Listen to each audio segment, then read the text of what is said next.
අනුර කුමාර දිසානායකට ඕන හින්දා අනුර කුමාර දිසානායක සලේව හිර කරා කියලා. ඒකට මම පොඩි දෙයක් කියන්නම්. ඔය දන්නේ නැති කට්ටියට දැනගන්න. ඒ තමයි අනුර කුමාර දිසානායක ජනාධිපතිතුමා ජනාධිපති වෙද්දී රාජ්‍ය බුද්ධ්‍යංශ ප්‍රධානී සලේ. හරිද? ජනාධිපතිතුමා ඉඳ ගන්න පළවෙනි ආරක්ෂක කමිටුවේ රාජ්‍ය බුද්ධ්‍යංශ ප්‍රධානී විදිහට ඉඳගන්නේ සලේ. ඉතින් ජනාධිපතිතුමා සලේ ඔය මේ කියන්නේ ජනාධිපතිතුමා කුමනාට හිර කරනවා? ඒ වෙලේ හිර කරන්න බෑ.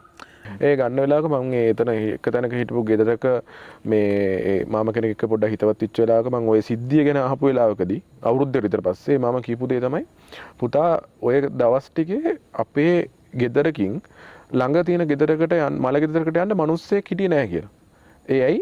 තමන්ගේ ගෙදර මල ගෙයක් තියෙනවා. හැම ගෙදරකම. හැම ගෙදරකම මල ගෙදරක් තියෙනවා. ඒ කියන්නේ සමහරට එයාලා දන්නේ ගොඩක් පස්සෙලු එහා පැත්තේ විතර කවුද නැතිලා තින්නේ කියලා. ඔව් ඉතින් ඒ පවුල් අදටත් ඉඳවනවනේ. නැතුව ඔයා හිතන්න ආබාධිත වෙච්ච කට්ටිය දැක්කනේ අර මං දැක්ක මේ ළඟදී අර S2ම පේන්නේ නැහැ. ඒ ළමයා හොඳට ඉගෙන ගත්ත ළමයි දැන් බ්‍රේල් ක්‍රමයට තමයි ඉගෙන ගන්න. ඒ ළමයි හිතින් කොච්චර කල් තව කියන්නේ මැරෙනකම්ම විඳවන්න එපා. ඒ ප්‍රහාරේ මන්නම් කියන්නේ දඬුවම දෙන එක කෙලින්ම දෙන්න පුළුවන් උපරිම දඬුවම දෙන්න ඕනේ මේ විමර්ශනය කරලා මිනිස්සු කොච්චර කෑ ගැහුවත්. ඔය ඔක්කොම ASCII අපි තව විශේෂ දෙතුන් දෙනෙක්ව මතක් කරන්න ඕනේ. අයියේ තමයි වර්තමාන අපේ විපක්ෂ നാයකතුමා. විපක්ෂ නායකතුමා.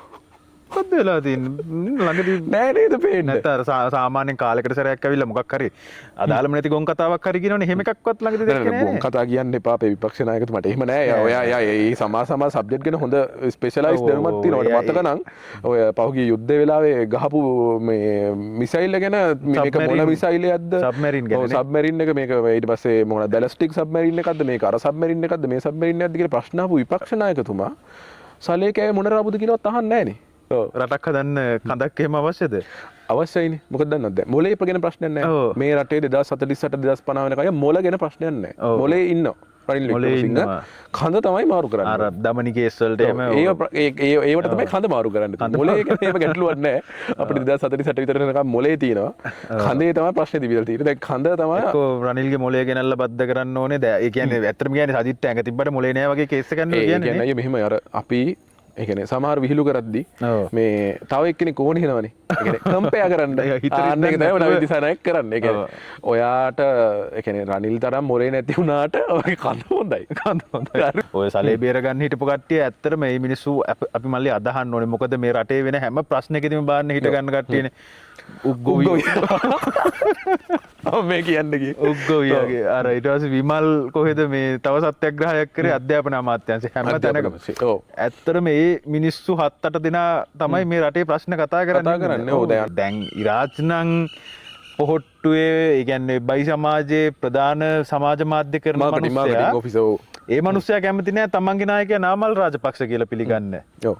හරි ඊට පස්සේ චතුරංග අබේසිංහත් එක්ක කතා කරා කියලා මාධ්‍ය විදිය ප්‍රශ්න අහනකොට ඔව් එතුමා මේ රටට වැඩක් කරන්න පුළුවන් ඕන කෙනෙක් එක්ක කතා කරනවා තමයි. ඒක රටට වැඩක් කරන්න. එතනින් අපිට එන්නේ මොකද්ද ඒකට උත්තරේ? චතුරංග අබේසිංහ රටට වැඩක් කරනවා. හරි සරලයි. අපි නෙමෙයි ඉරාජ් කියන්නේ. ඉරාජ් කියන්නේ අපි නෙමෙයි.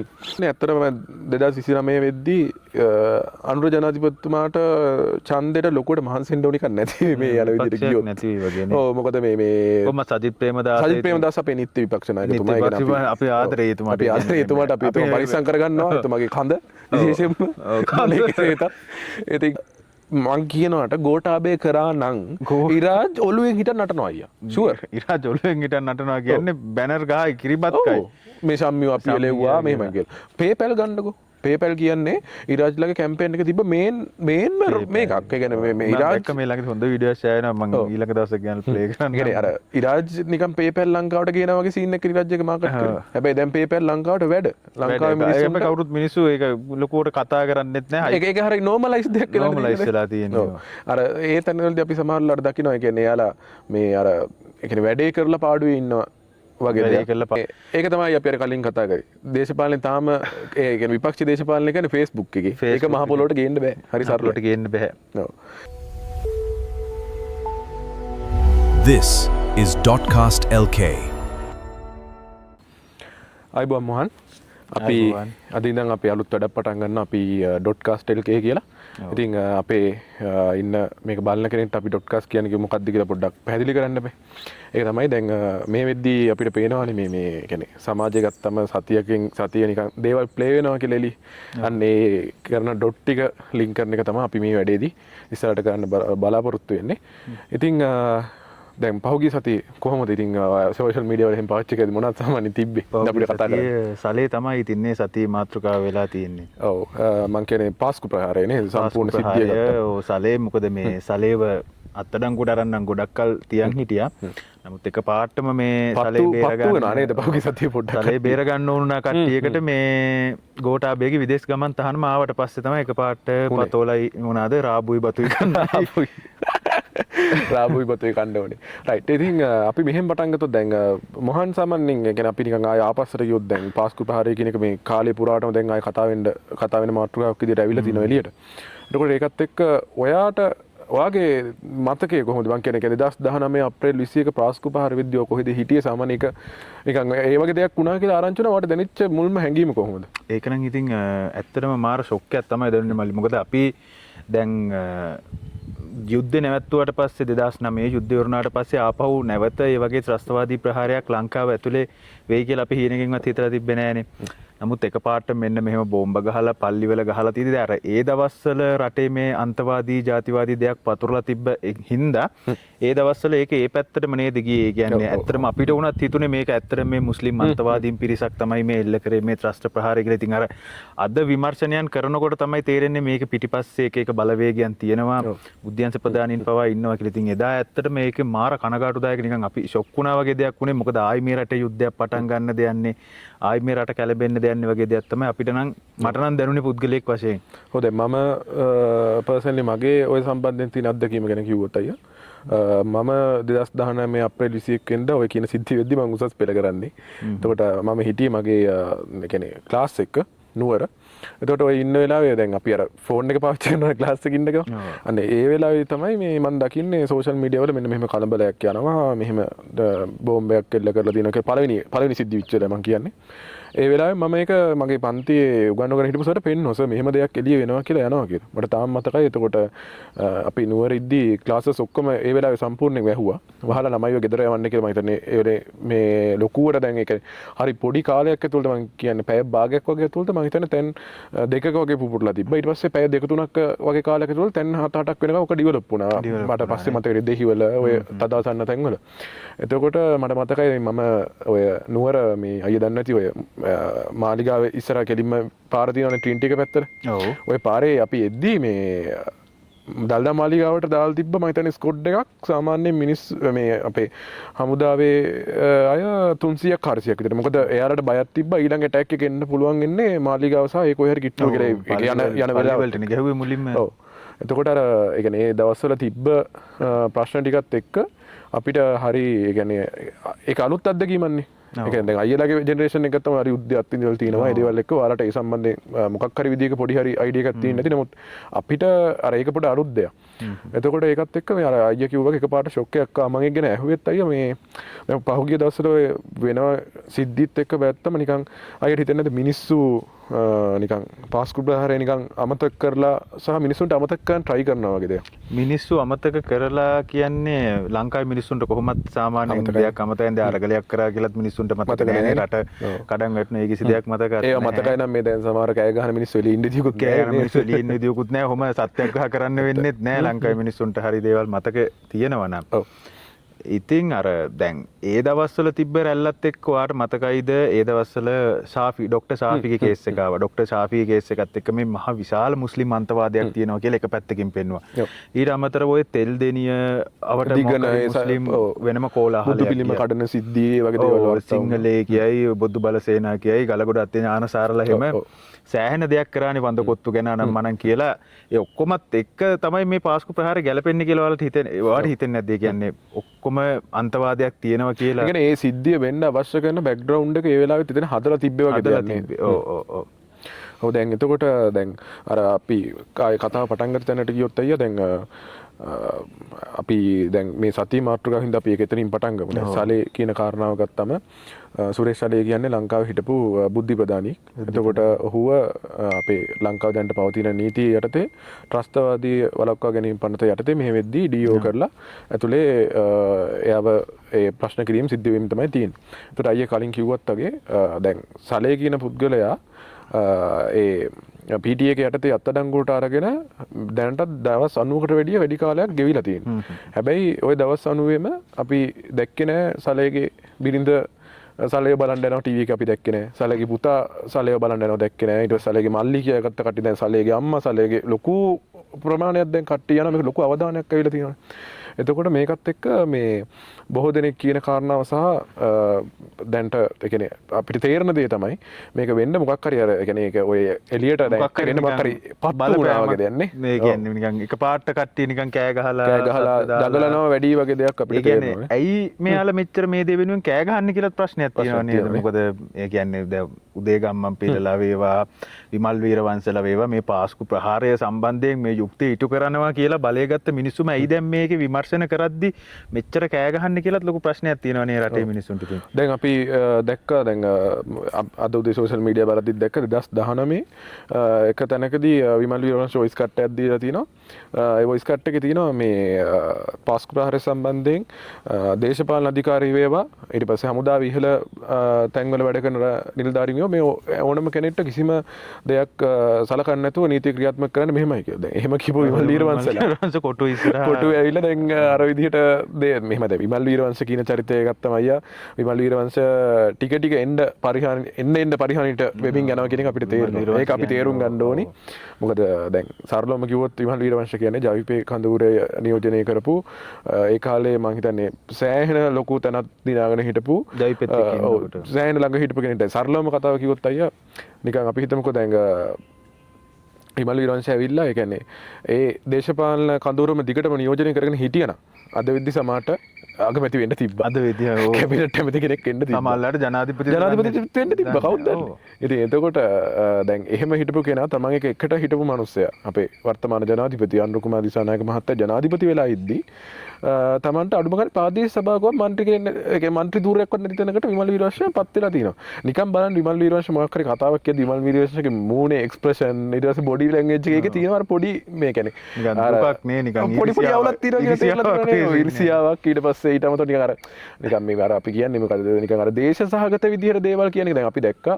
ඒ කියන්නේ අර ඔයා කිව්වත් වගේ මේ විමල් වීරවංශලා දඟලනවා කියන එක අර එහෙන මේ නිකන් ගොම් පාට් එකක් කරන්න තිබුණ සරලවම මිනිස්සුන්වත් ගණන් ගන්නෑ මම ගණන් ගන්න. අයියා නිකන් දැන් සරලවම උදාහරණයක් කිව්වොත් දැන් අපි කලින් කතා කරපු කතාවට આવොත් එහෙම දැන් කොටුවේ වෙද්දි මේ මම හිතන්නේ අපිට දැන් දවල් වාර්තා වුණා ඒක අකුලගෙන කියලා. අකුලගෙන නේ. ඔව් දැන් ඒතකොට කොටුවේ වෙනුවෙන් ඉන්නේ ඉතින්.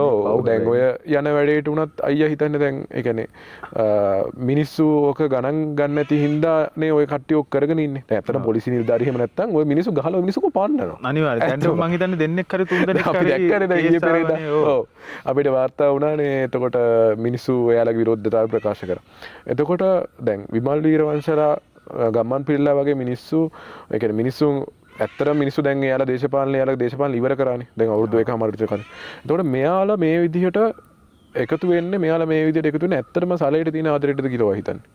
සලයට තියෙන ආදරයට වෙන්න බෑනේ. මොකද වෙන්න බෑනේ. ඒ කියන්නේ පාස්කු ප්‍රහාරකයින් ඒ කියන්නේ පාස්කු ප්‍රහාරකයින් වෙනුවෙන් කතා කරන්න කියලා තේරෙන්නේ නැද්ද? ඒ කියන්නේ පාස්කු ප්‍රහාරකයින් දැන් අර අපි කතා කරන මහමොලකරු හොයන එකට දැන් ඔයා දකින්න නැති මහින්ද රාජපක්ෂගේ හිටපු නීතිඥයෙක් හරි කවුරු හරි කියලා මට මතක නෑ නම මහින්දම තමයි කොහෙද නම පොඩ්ඩක් ඉන්න බලමු. මං හිතන්නේ ඔයා කියන්නේ මේ මහින්ද රාජපක්ෂගේ වර්තමාන මේ මාධ්‍ය ප්‍රකාශක. මාධ්‍ය ප්‍රකාශයක් කරලා තියෙනවා ඉහලින් ඕඩර්ස් ආපු පළියට රයිට් එයා තමයි. ඔව් මම ඒකට ඒවා කියද්දි මට හිතනවා කියන්න යන්නේ ඒක ගැන. ඉහලින් ඕඩර්ස් ආපු පළියට මේ දේවල් කරන්න යන්න එපා. එහෙම කරොත් ඔයාලටත් මීට වඩා ලොකු තැනකට සලයට වෙච්ච වැඩේ වගේ ඒවයි කන්ටෙන්ට් එකක් කියනවා. ඉතින් මිනිස්සු තේරුම් ගන්න ඕනේ කවුද ඉහලින් ඕඩර්ස් දුන්නේ කියලා දැනගන්න තමයි සලේව රඳවා තබාගෙන ප්‍රශ්න කරන්නේ කියලා. කියන්නේ දැන් අපි මේව කතා කරන්න ඕනේ නැහැ මං කියන්නේ. එයාලා මේ කියන්න ඕනේ දේවල් ටික මිනිස්සුන්ට කියමින් ඉන්නවා. ඒ කියන්නේ තමන් කතා කරන දෙයක් ගැනවත් හරියම 100ක් නැහැ කියන්නේ. බංකොලොත් දේශපාලනේ නේ. ඒ කියන්නේ මිනිස්සුන්ටත් අමතක වෙලා තිබ්බ පාස්කු ප්‍රහාරය මෙන්න මෙයාලම ආපහු උඩට අරගෙන උදේ ගම්මන්පිල කෙලින්ම කියනවනේ මුලින්ම ගන්න පිල්ල යන්න ඊට පස්සේ සලේ ඊට පස්සේ ගෝඨාභය මිනිහා ප්‍රකාශය කරලා ඉවරයි. මේ මීට මාස 3-4කට කලින් 3-4කට කලින් පිල්ලයන් ගත්තට පස්සේ මම හිතන්නේ සලේ අරගෙන තිබ්බෙත් නැහැ සලේ. එයා ඒක කියන්නේ සලේට. ඒ කතාව කියන්නේ සලේට ගිහිල්ලා. ඒ කතාව කියනවා මම සලේව මගේ ඔෆිස් එකට ගෙනල්ලා කිව්වා සලේ දැන් මෙයාව ගත්තා ඊළඟට ඉන්නේ ඔයාව ගත්තට පස්සේ ඉන්නේ ගෝඨාභය. ඒ කියන්නේ දැන් අධිකරණයෙන් තීන්දුවක් දෙන්නත් ඔක්කොටම කලින් ගම්මන්පිල දාන්න ඕඩර් එක. ගම්මන්පිල දාන්න පොතකුත් ලිව්වනේ මිනිස්සයා. ඔයාට හිතෙන්නේ නැද්ද පොතේ ලියලා පොර කරන්න හදුනේ කාර ධර්ම යුද්ධ ෆිල්ම් එකේ වගේ කේස් එකක් කියලා? ඒ වගේ නිකන් දැන් හිතන්නකෝ ඔය මොකද්ද සත්‍යග්‍රහය වුණත් නිකන් අර අරගලේ වගේ සීන් එකක් නේ කරන්නේ නැතුව අර පොඩ අරගලේ නිකන් ෆලෝ කරනවා කියලා ඇට සින්දු කියලා. ඔව් නිකන් අර මෝඩකම නේද ඇත්තටම අර සාමාන්‍ය දැනීමක් නැතිකම වගේ කියලා තේරෙන්නේ නැද්ද නිකන් අර පොතත් නිකන් අර ධර්ම යුද්ධයේ concept එකට ලියලා නිකන් මේ පොත ලිව්වම බේරෙන්න පුළුවන් වගේලා ඉන්න එකක් එහෙම නැත්තම් කොටු ස්ටේෂන් එක ඉස්සරහ හට්ටයක් ගහගත්තා මේ මිනිස්සු මේ මාර ලව් එකෙන් මේ පාස්කු ප්‍රහාරකයින් වෙනුවෙන් පෙනී සිටී කියලා වගේ නිකන් අර ඒ හිතන විදිහම මෝඩ නැද්ද කියලා බලන්නකො නේද? නෑ මට හිතෙන්නේ අයියෝ දැන් ඔය ගම්මන්පිල්ල විමල් වීරවංශලා වේවා ඔය ඔතන ඉන්න බහුතරයක් බංකොලොත් විපක්ෂේ ඉන්න මිනිස්සු අවුරුදු ගානක් තිස්සේ දේශපාලනේ ඉන්න මිනිස්සුනේ. මට හිතෙන්නේ ඔය මිනිස්සු මෝඩයි කියලා.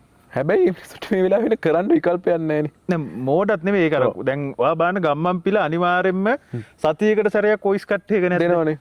දන්නවා මේ මඩ ගහනවා මං චාටර් වෙනවා නමුත් ගම්මන්පිල කියන චරිතය මිනිස්සුන්ට අමතක වෙන්නේ නැහැ. ඒ පැත්තෙන් එයා උපක්‍රමශීලී. නමුත් මං කියන්නේ මේ කරන දේවල් එක්ක මේ සත්‍යග්‍රහ වගේ දේවල් කරලා මේ දේ නවත්තන්න පුළුවන්ද කියලා ඔයාට හිතෙනවද ඒ කියන්නේ? නෑ ඒක තමයි. ඒ කියන්නේ දැන් හරි අපි හිතමුකෝ දැන් අපි අපේ රටේ හරි හමන් විපක්ෂයක් ඉන්නවා කියලා.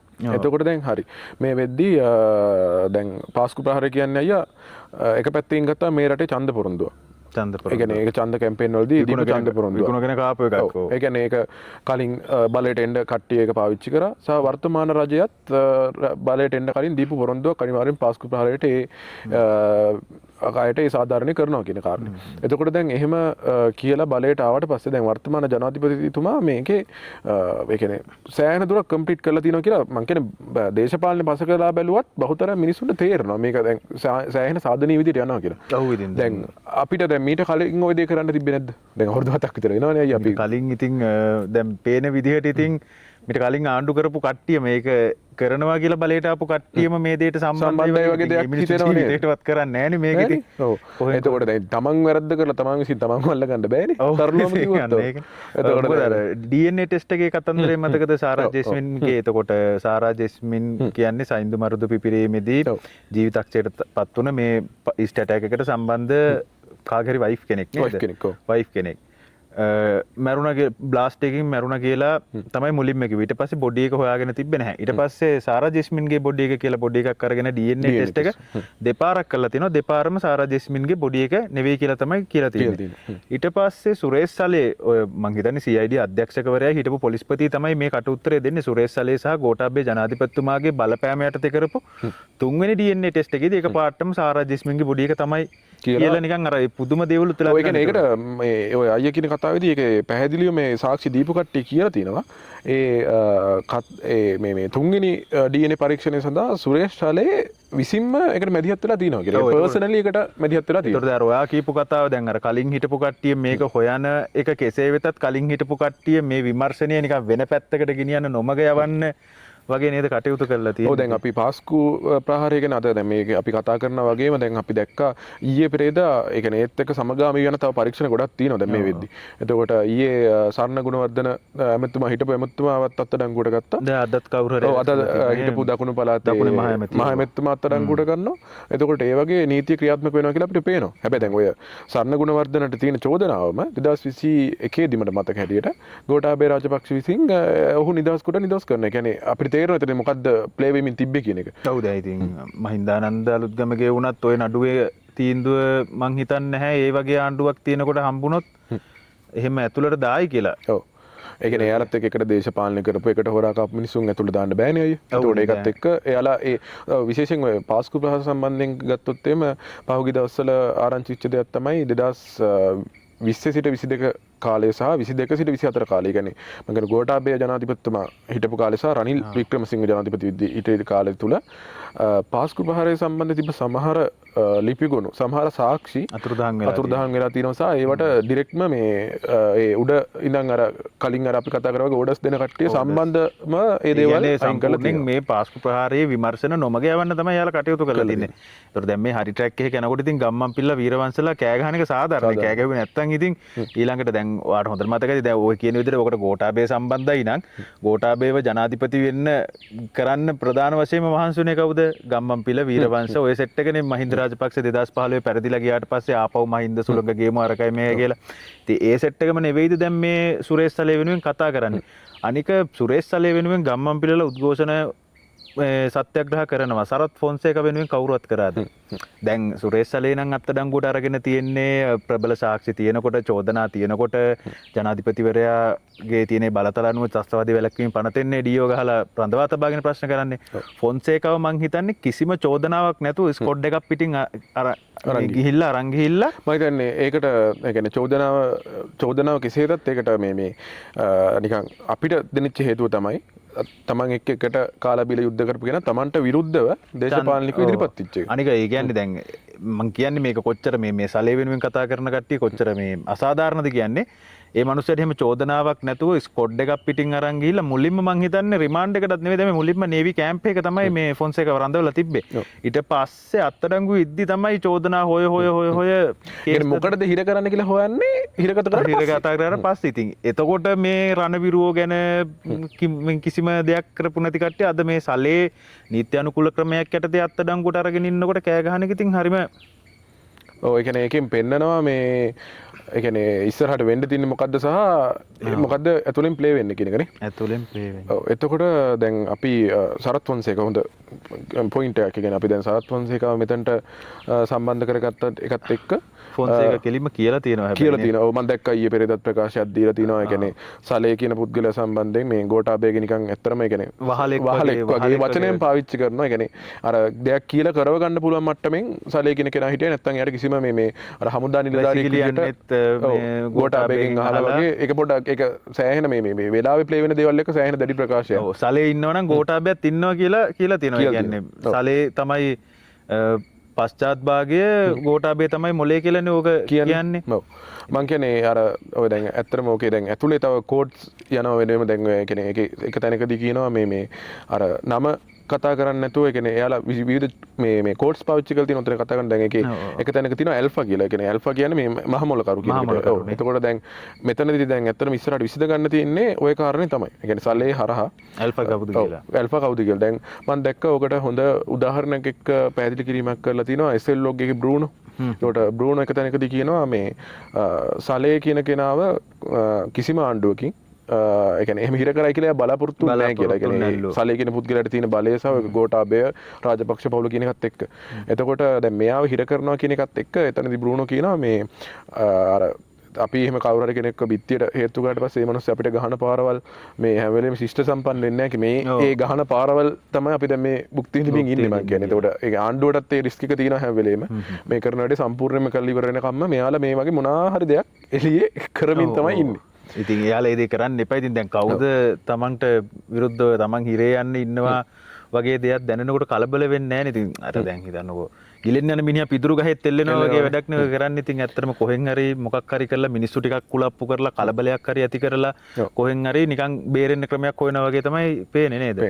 ඔව් එතකොට දැන් අපි ගත්තොත් ඔය ගෝඨාභය රාජපක්ෂ කියන කෙනාව නැවත රටේ ජනාධිපති කරන්න ඒ කරපු ප්ලෑන් එක අපි හිතමුකෝ මේක ප්ලෑන් එකක් කියලා. හැබැයි අපිට දැන් මේක එහෙම කියන්න බෑ. මේක නීතිමය කටයුත්තක් වෙන ගමන්නේ තියෙන්නේ. හැබැයි සමහර සිද්ධි අර අපි දැන් අපේ කතාවේදී කතා කරන අපි කරන්නේ ඩොට් ලින්ක් කරන එක. දැන් අපි මේ පෙන්නන්න යන්නේ එහෙම ඩොට්. හරිද? එතකොට පාස්කු ප්‍රහාරය වෙන්නේ 2019 අප්‍රේල් මාසේ 21 වෙනිදා. එතකොට ඒ මාසෙම ඒ කියන්නේ 2019 අප්‍රේල් මාසෙම 27 වෙනිදා දෙරණ නිවුස් එකක් යනවා. ගෝඨාභය රාජපක්ෂ ජනාධිපතිවරට ඉදිරිපත් වෙනවා. ඒ එන්නෙත් මං හිතන්නේ ප්‍රෙස් එකක් දුක තියෙනවා ප්‍රෙස් එකක් තියෙනවා. සාවාට මතක නම් ඒක තිබ්බේ මට මතක හැටියට සුගතදාස ග්‍රවුන්ඩ් එකේ මහින්ද රාජපක්ෂම ඇවිල්ලා අත උස්සලා එහෙම මල්ලි ඡන්දෙට එනවා කියලා මෙහෙම ලොකු කැම්පේන් එකක් කරනවා. ඒ කියන්නේ ඔය කියන්නෙත් මේ ඉස්ලාම් අන්තවාදයට එරෙහිව. ඔව් ඒක තමයි මම කියන්නේ. අර අපි කලින් කතා කරේ අයියා. අපි කිව්වේ ඒක දේශපාලනිකව පාවිච්චි කරා මේ කරපු දෙයට. ඒ කියන්නේ අර ඕකේ ඒ කියන්නේ බෑග්ග්‍රවුන්ඩ් එකකින් යාලා මේ කරා කියලා මේකේ ප්ලෑන් එකේ තියෙන්නේ රටේ අස්ථාවර භාවයක් හදනවානේ. අස්ථාවර භාවයක් එයාලා විසින්ම හදලා එයාලා විසින්ම කියනවා මේකෙන් කොට දාන්න අපි එනවා කියලා. ඒක තමයි අර අපි කතා කරා වගේ බුද්දාස්සේ එළියට දාන්නේ. අර්බුදයක් නිර්මාණය කළා තමයි බලයට ඇවිත් තියෙන්නේ. සහ අර්බුදයකින්ම අන්තිමට යන්නත් සිද්ධ වුණා. ඕක මම දැක්ක වසන්ත මුදලිගීත් ඊ හරි පෙරේත හරි කියනවා මේ අර අපි අර කලින් කතා කරපු එක ඉස්ලාම් අන්තවාදය වඳකොත්තු ටික දොස්තර සාෆිගේ කේස් එක ඒත් එක්කම මේ බෝම්බ ගහන එක ඊට පස්සේ කොහෙද දිගන මුස්ලිම් කේස් එක මේ ඔක්කොම එකපාරට නැවතුණා. එහෙනම් ඒවත් දැන්ටත් තියෙන්න එපා. දැන් බෝම්බ ගැහුවට පස්සේ නම් ඉස්ලාම් අන්තවාදයට මොකද උනේ? ගෝඨාභය ජනාධිපතිලා ඉන්නකොට කෝ ඉස්ලාම් අන්තවාදේ කෝ ගලපොඩත් ඥානසාරලා ඊට පස්සේ වඳකොත්තු ඔය මුකුත් නැති වුණානේ එකපාරටම. සහ මේ අපි ඒකත් අනිවාර්යයෙන්ම කියන්න ඕනේ මම හිතන්නේ වෛද්‍ය සාෆි සම්බන්ධයෙන් ඒ තිබ්බ සියලුම චෝදනා වලින් එයා නිදහස් කරලා පඩිත් දුන්නා මම හිතන්නේ. ඒ සම්බන්ධයෙන් මම හිතන්නේ ඒ කියන්නේ ඒ නීතිමය තිබ්බ ගැටලුත් ඔක්කොම නිරාකරණය වෙලා ඒ වගේ නිවැරදි කියන එක ඔප්පු වුණා. ඒ කියන්නේ එතනින්ම තේරෙනවා මේක සම්පූර්ණයෙන් බොරු කතාවක් ප්ලාන් කරපු දෙයක් කියලා. ප්ලාන් කරපු කතන්දරයක්. ඔව් එතකොට දැන් ඒ කියන්නේ එයාලා එහෙම සම්පූර්ණ බෑග්ග්‍රවුන්ඩ් එක හදාගත්තානේ. එතකොට හදාගෙන එයාලා විසින් හදන ලද අර්බුදයක් හේතු කරගෙන එයාලා දැන් බලයට ආවා. එතකොට දැන් ගෝඨාභය රාජපක්ෂ කියන කෙනා හරහා තමයි ඒ කියන්නේ ගෝඨාභය රාජපක්ෂ මතක නම් පහුගිය දවස්වල අපිට ඒ කියන්නේ නිවුස් වල එහෙම අහන්න ලැබිච්ච දෙයක් තමයි ඔය මං කියපු කාලෙදී ඒ කියන්නේ ගෝඨාභය රාජපක්ෂ ජනාධිපතිවරණයට එනවා කියලා අනවුන්ස් කරපු කාලෙම මහින්ද රාජපක්ෂ, බැසිල් රාජපක්ෂ සහ නාමල් රාජපක්ෂ ගිහිල්ලා හම්බෙලා තියෙනවා පිල්ලයන්. පිල්ලයන්. එතකොට ඔය කතාව මං කියන්නේ ඒ තමයි ඩොට් ටික ලින්ක් වෙන්නේ කොහොමද කියන්නේ අපි පැහැදිලි කරන්නේ. එතකොට එතනදී එළියට ආපු දෙයක් මතකද මේ නාමල් පානදුර එහෙම ගිහිල්ලා මේ කට කැන්න කන්න අහන්නේ ඔව් මං ගියා තමයි ප්‍රශ්නයක් තමයි ඉතින්නේ. පිල්ලයන් හම්බෙන්නේ ගියේක. ඔතනදී දැන් මම දැක ಭಾರತගේ හරි පොඩ්කාස්ට් එක කරනවා දැන් පිල්ලයන්ව අත්අඩංගුවට ගත්තට කිසිම සද්දයක් නැහැ. මොකද පිල්ලයන් කියන්නේ දැන් අවුරුදු එයා කියන විදිහට මම කියන්නේ පිල්ලයන් කියන්නේ අවුරුදු 16 ඉඳන් ත්‍රස්තවාදයත් එක්ක සම්බන්ධ වෙලා මැරෙන්න බලාගෙන හිටපු මිනිස්සු එන්නේ. ඒ මිනිස්සයා පිල්ලයන් මැරුණත් මුන්ට වැඩක් නැහැ. නෑ අනික ඒ මිනිස්සයා කටින් එහෙම වචනයක් ගන්න බෑ. දැන් සුරේෂ් සලේ කියන්නේත් මොනවුනත් හමුදා මේජර් ජෙනරාල් කෙනෙක්නේ. ලේසියෙන් වචනයක් ගන්න බෑ. හැබැයි ගෝඨාභයගේ විදේශ ගමන් තහනම දැම්ම විතරයි කලබල වුණේ. මොකද ගෝඨාභය ගත්තා කියන්නේ ඔක්කොගෙම නම් වමාරනවා කියලා දන්න නිසා. මොකද අර දෙන්න කන කට්ට මං හිතන්නේ නැහැ ගෝඨාභයට දවස් දෙකක්වත් අල්ලන් ඉන්න පුළුවන් වෙයි කියන එක. ඔව් දැන් කට්ට ගැන කතා කරද්දී තව පොඩි ප්‍රශ්නයක් එනවා නේද? දැන් ඇත්තටම සායට කට්ට කන්න පුළුවන්ද කියලා. ඔව් දැන් පහුගිය දවස්වල රාබු ඊට පස්සේ රාබුත් එක්ක බත් කන ඒවා බිම එළල දාලා කණ්ඩ දෙන ඒවා ගැන එහෙම දේවල් වාර්තා වුණා. ඒවත් අර ඔය මේ ගෝඨාභයගේ විදේශ ගමන් තහනමත් එක්කනේ යාළුවා. ඊට කලින් මං හිතන්නේ ෆ්‍රයිඩ් රයිස් ඊට කලින් මම හිතන්නේ සමහර රාබුත් කන්න ඇති. නමුත් එච්චර ප්‍රශ්නයක් නොවෙන්න ඇති ගෝරට මුකුත් කරන්න නැති හින්දා. ගෝරට මුකුත් කරන්න නැති හින්දා. එතකොට දැන් අද ඔන්න අපි කතා කරන කාරණට පොඩි උත්තරයක් හම්බුණා. ඒ තමයි අද මම හිතන්නේ අද දවල් පාර්ලිමේන්තුවේදී ආරක්ෂක ඇමති සම්පූර්ණ මහජන ආරක්ෂක ඇමතිතුමා විසින් සම්පූර්ණ ස්ටේට්මන්ට් එකක් දෙනවා සුරේෂ් සලේ කියන කෙනාව අත්අඩංගුවට ගන්න වෙලාවෙ ඉඳලා මේ දක්වා විච්ච හැමදේම ගැන. හැමදේම. එතනදී හරි පැහැදිලි උත්තරයක් දෙනවා. මොකද මම හිතන්නේ ආරක්ෂක අමාත්‍යාංශයේ විදිහට එයාලා බැඳලා ඉන්නවා. එයාලා යටතේ ඉන්න සැකකරුවෙක්ට ওই විදිහට චෝදනා එද්දී ඒක ගැන හරි එක්ස්ප්ලනේෂන් එකක් දෙන්න.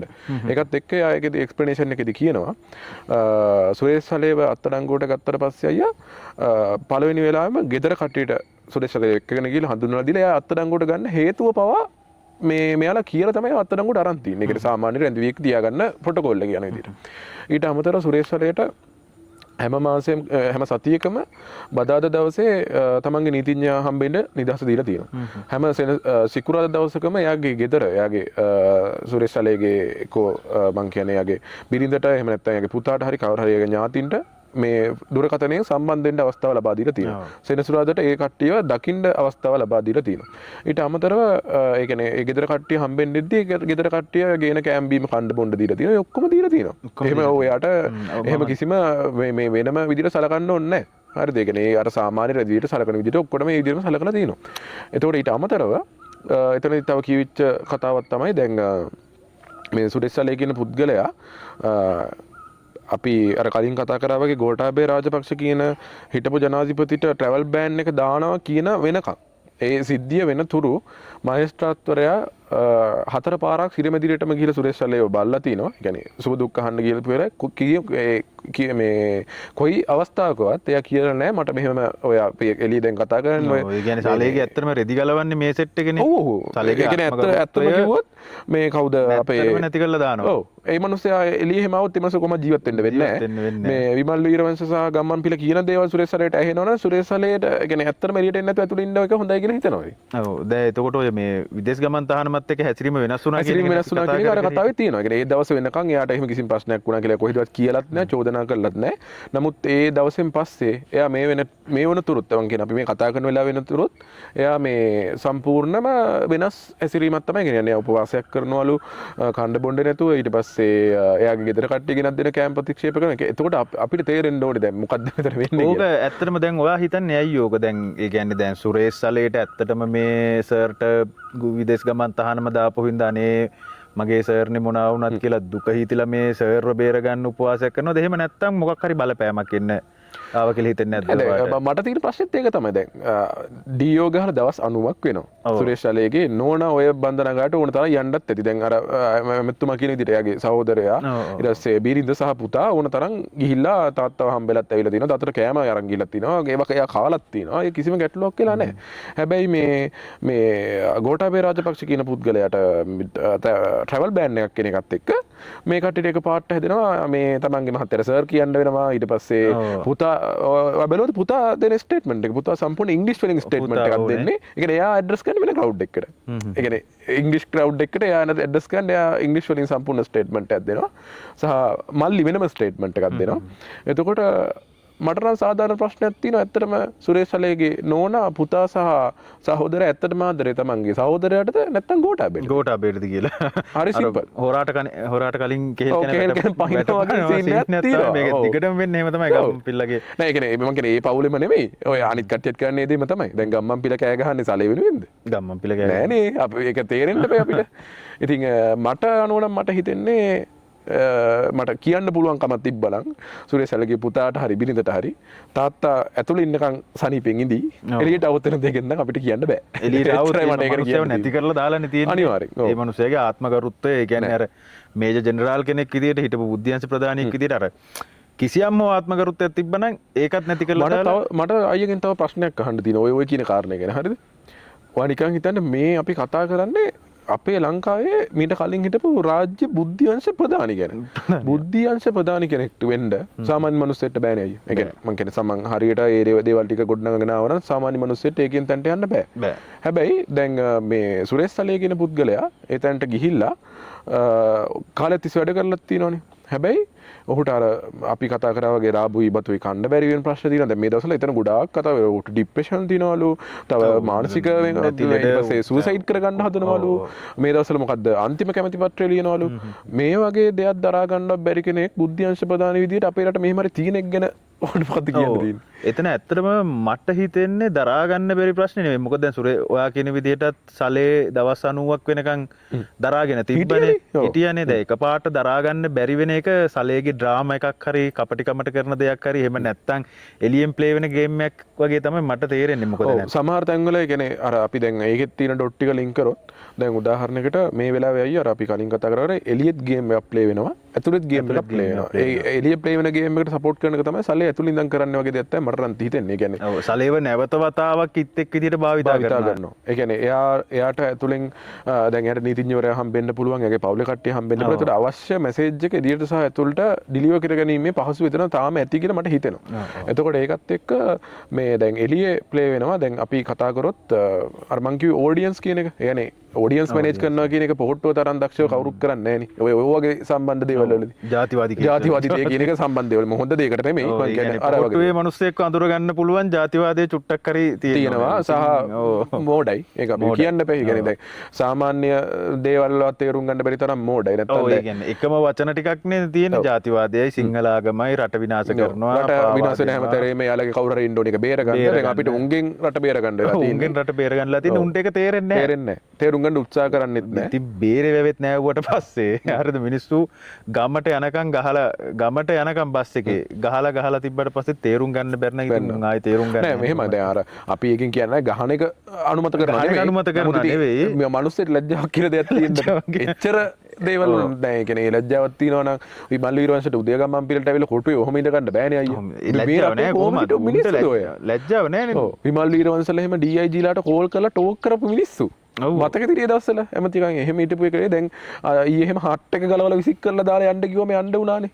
ලංකාවේ දේශපාලඥයන්ට හිටපු දේශපාලඥයන්ට ලැජ්ජාව කියලා දෙයක් තියෙනවා කියලා පිටන් හිටියානම් නෑ ඔව් ඒක ආයෙත් ඔප්පු කරනවා එහෙම දෙයක් තියෙන විදියකුත් නෑ කියලා. ඒ තියෙන අන්තිම chance එකත් මේ දවස්වල නැතිවීමෙන් තමයි තියෙන්නේ. හැබැයි ඔය ඔක්කොම ASCII අපි තව විශේෂ දෙතුන් දෙනෙක්ව මතක් කරන්න ඕනේ. අයියේ තමයි වර්තමාන අපේ විපක්ෂ નાයකතුමා. විපක්ෂ નાයකතුමා.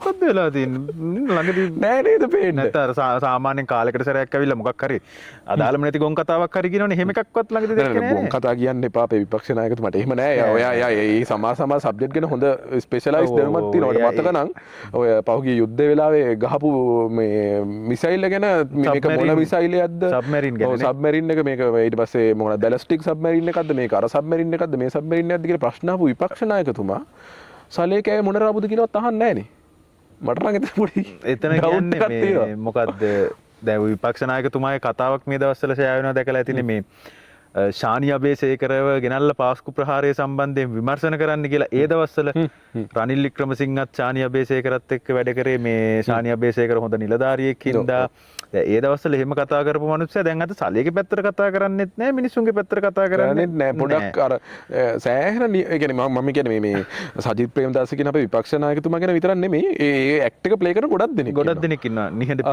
අපි අපේ පැත්තෙන් පටන් ගමුකෝ මේ හරි මොකද හරියට කොයි වෙලාවකවත් දැන් මම දන්නේ ඉස්සරහට කොහොම වෙයිද කියලා දේශපාලන අර කිව්වගේ ලැජ්ජාවක් නැහැනේ. නමුත් හරින් තමයි පාර්ලිමේන්තුවේදී මුලින්ම සලේ ගැන කියන්නේ.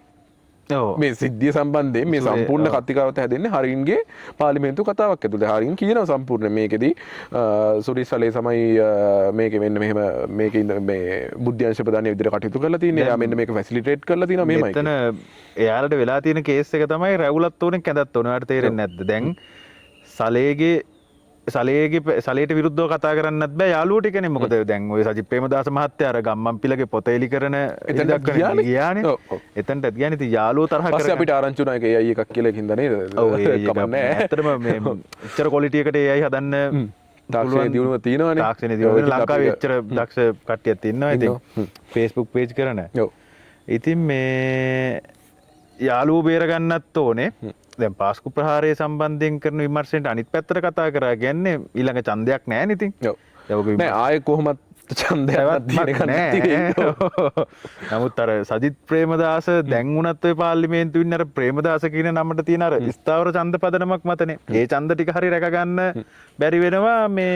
ඔව් මම දැක්ක ඔය අයියා කියන ප්‍රේමදාස කියන නමට තියෙන මේ ස්ථාවරය සම්බන්ධයෙන් මේ ළඟදී 30 කුට්ටි හොඳ මේ ඔය 30 කුට්ටි ගැන ඇත්තටම මේ මං කියන්නේ අපිට වුණත් ඔය 30 කුට්ටි කියන්නේ රටම කියන්නේ අපි ලේ පිරිසුදු කරන මිනිස්සු ඒක තමයි මම කියන්නේ අපි ගොඩක් ඔය ස්ට්‍රෙස් දේවල් කරන මිනිස්සුනේ අපිට අවසර ගෙදර ආවම බල්ලා hina වෙන්න සෑහෙන හොඳ කන්ටෙන්ට් හදන කන්ටෙන්ට් ක්‍රියේටර් කෙනෙක් දැන්. ඉතින් මේ මම දැක්ක මේ ළඟදිත් එහෙම කන්ටෙන්ට් එකක් දාලා තිනවා සජිත් ප්‍රේමදාසගේ තාත්තා කරපු වැඩ වලින් 100ට 10කවත් දේවල් කරන්න බැරි කන්සෙප්ට් නැති හරිම මෝඩ මිනිස්සෙක් කියලා ඔහු විසින් ප්‍රකාශයක් කරලා තිනවා. සහ ඒකට පිළිතුරු විදියට සජබේ කෘති අධිකාරී මණ්ඩලයේ කවුරු සමාජිකයෙක් මම දැක්ක කියලා තිනවා මේ මිනිස්සු ගහලා පන්නපු කට්ටිය කියන ඒවා අපි ගණන් ගන්න නැහැ කියලා. ඒ යාල බේර ගන්න ඕනේ දේවල් මම කියන එහෙම දේවල් යනවා මේ දවස්වල. ඇයි මේ තව කතාවක් කියලා තිබ්බවා මතක ඇතිද කවුද අපේ එක්සත් ජාතික පස්සේ නවීන් දිසානායකනේ රට හදන්න මේ මොලේ කඳයි ඕනේ සජිත්ගේ මරු කඳ කිව්වා. මම දන්නේ කඳ මොකටද කියලා රටක් හදන්න කඳක් එහෙම අවශ්‍යද? අවශ්‍යයිනේ. මොකද දන්නවද? මොලේ ගැන ප්‍රශ්නයක් නැහැ. මේ රටේ 2048 2050 වෙනකන් මොල ගැන ප්‍රශ්නයක් නැහැ. මොලේ ඉන්නවා. රනිල් වික්‍රමසිංහ කඳ තමයි මාරු කරන්නේ. අර දමනි කේස් වලට එහෙම ඒවට තමයි කඳ මාරු කරන්නේ. මොලේ ගැන එහෙම ගැටලුවක් නැහැ. අපිට 2048 විතර වෙනකන් මොලේ තියෙනවා. කඳේ තමයි ප්‍රශ්නේ තිබිලා තියෙන්නේ. දැන් කඳ තමයි එක්කෝ රනිල්ගේ මොලේ ගෙනල්ලා බද්ධ කරන්න ඕනේ. ඒ කියන්නේ ඇත්තටම කියන්නේ සජිත් ඇඟ තිබ්බට මොලේ නෑ වගේ කේස් එකක් ගන්නවා කියන්නේ. ඒ කියන්නේ මෙහෙම අර අපි ඒ කියන්නේ සමහර විහිළු කරද්දී මේ තව එක්කෙනෙක් ඕන හිනවනේ. ඒ කියන්නේ කම්පෙයා කරන්න.